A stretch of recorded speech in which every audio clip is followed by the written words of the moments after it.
सबसे पहले अपन देखेंगे पहला ऑपरेशन जो कि है यूनियन ऑफ सेट्स। ठीक है, तो कोई भी ऑपरेशन के लिए हमें दो सेट्स की नीड होगी। ठीक है, तो इस केस में मान लीजिए वो जो दो सेट है जिनके बीच में हम ऑपरेशन कर रहे हैं वो है ए और है बी। ठीक है, ये दो सेट है, एक सेट का नाम है ए और दूसरे सेट का नाम है बी, और इन दोनों के बीच में हम ऑपरेशन कर रहे हैं जिसका नाम है union.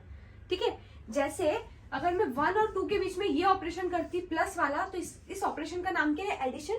In the same way इस ऑपरेशन का नाम है यूनियन। ठीक है, ये दो सेट्स के बीच में होगा। इसे रिप्रेजेंट कैसे करेंगे? इसे रिप्रेजेंट करते हैं इस सिंबल से। ठीक है, ए यूनियन बी। ठीक है, इसको बोलते हैं यूनियन। इसको पढ़ेंगे कैसे? ए यूनियन बी, लिखेंगे ऐसे, ए ऐसा सिंबल एंड बी। ठीक है, चलिए पहले अपन सबसे पहले समझते हैं डेफिनेशन। डेफिनेशन क्या बोलती है? The union of two sets A and B is a set C which consist of all elements which are either in A or in B. अगर मैं किसी दो सेट का यूनियन कर रही हूं तो एक सेट मिलेगा सी। वो सेट में क्या क्या होगा? इसके ऑपरेशन का रिजल्ट एक सेट होगा। जैसे दो नंबर के बीच में मैंने ऑपरेशन किया, एडिशन ऑपरेशन, तो एक नंबर क्या आएगा? 3। तो दो नंबर का ऑपरेशन हुआ तो रिजल्ट क्या आया? एक नंबर।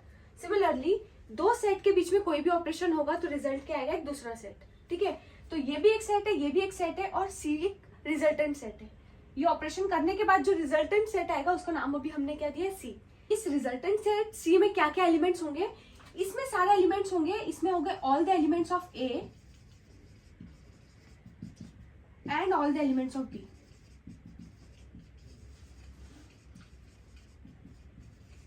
डेफिनेटली एक चीज क्या है, अगर मान लीजिए ए और बी के कुछ एलिमेंट्स कॉमन है तो हमारा जो रिजल्टेंट सेट है उसमें हम मल्टीपल बार कोई भी एलिमेंट्स को नहीं लिखेंगे। हमें पता है कि अगर हम किसी भी एलिमेंट को सेट में एक से ज्यादा बार लिखते हैं तो उसका कोई रेलेवेंस नहीं होता है, तो हमें हर एक एलिमेंट को यूनिकली एक ही बार लिखना है। ठीक है, तो अगर हमने ए और बी के बीच में यूनियन सेट किया है, ए और बी के बीच में यूनियन ऑपरेशन किया है, तो रिजल्टेंट सेट सी में क्या क्या एलिमेंट्स होंगे? उसमें ए के सारे एलिमेंट्स होंगे, बी के भी सारे एलिमेंट्स होंगे। ठीक है, ए के सारे एलिमेंट्स उसमें होने चाहिए और बी के भी सारे एलिमेंट्स उसमें होने चाहिए। ठीक है, अब मैंने बोला और से मतलब क्या है? बेसिकली अगर ए और बी के बीच में यूनियन हो रहा है, इसका मतलब उसमें जो भी एलिमेंट्स होंगे रिजल्टेंट सेट में वो या तो ए का हिस्सा होंगे, या तो बी का हिस्सा होंगे, या दोनों का हिस्सा होंगे। ठीक है, इतनी बात समझ में आ रही है? मैंने वर्ड यूज किया है आइदर और। ठीक है, ये वाले टर्म्स मैं यूज कर रही हूँ यूनियन के साथ। क्यों कर रही हूँ? क्योंकि इसमें जरूरी नहीं है कि मैं ऐसे ही एलिमेंट्स लिखूं जो दोनों में आ रहे हो। फाइनली ए यूनियन बी का जो रिजल्ट होगा सी, वो सी के एलिमेंट्स क्या होंगे? उसमें ए के सारे एलिमेंट्स आने चाहिए और बी के भी सारे एलिमेंट्स आने चाहिए, और अगर मान लीजिए कोई एलिमेंट्स कॉमन है तो वो एक ही बार लिखना है।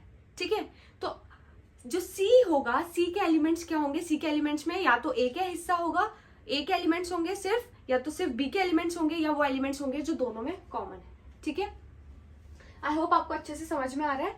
अच्छा, इसको अगर हम सेट बिल्डर फॉर्म में लिखना चाहे तो कैसे लिखेंगे? A union B equals to A union B is set of all x such that x belongs to A or x belongs to be.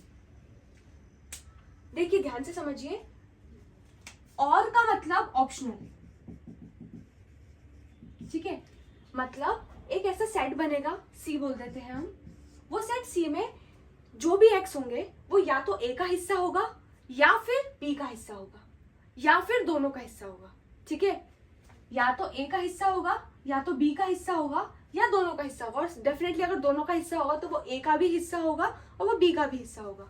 ठीक है, तो सी सेट को मैं बोल सकती हूँ it will be set of all x such that x belongs to a और x belongs to b। बात समझ में आ रही है? अगर हम इसको वेन डायग्राम में समझें, मान लीजिए ये हमारा यूनिवर्सल सेट है U, और हम किसी भी दो सेट को ऐसे रिप्रेजेंट करते हैं A और B। मान लीजिए ये A है सेट, ये सर्कल रिप्रेजेंट कर रहा है B को, ये सर्कल A को, ये सर्कल B को। अब हमें बोलना है A union B। A union B क्या होगा? तो हमें पता है हमें क्या करना है, हमें all the elements of A and all the elements of B को कलर करना है। ठीक है, वो इसका हिस्सा होंगे, तो ए का हिस्सा ये होगा। बात समझ में आ रही है? बी का हिस्सा ये सर्कल होगा,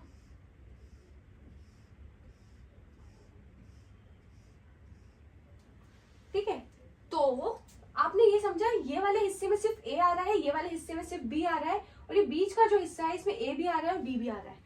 पर जब हमने ए के सारे एलिमेंट्स को कलर किया, बी के सारे एलिमेंट्स को कलर किया, तो ये जो हमारा हिस्सा है जो कि है ऐसा पूरा, जो अभी जो पूरा कलर्ड है, ठीक है, ये पूरा हिस्सा ए यूनियन बी को रिप्रेजेंट करता है। बात समझ में आ रही है?